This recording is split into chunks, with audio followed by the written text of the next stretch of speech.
Hi everyone, it's Miss Lynn, and today we are going to take a look at the beehives again.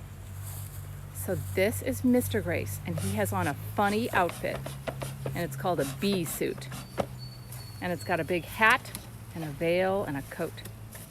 So he's gonna look inside the beehive, and we are too.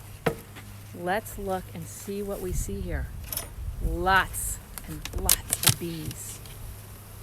Now he's gonna open it up, and there's even more bees in there. This is where the bees live.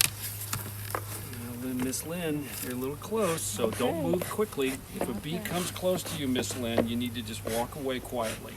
Okay. Okay? And 'Cause I'm in that's their called a house. smoker. And Mr. Grace is taking smoke and putting it all over the bees. And that makes them calm. And now he's picking up one of the, what are they called? It's a comb, The comb. and look right here. That's called a queen cell, and that's where the princess is. Yeah. Oh, why don't you get away, babe? Just walk quietly, don't swat it. Just keep walking all the way to the street.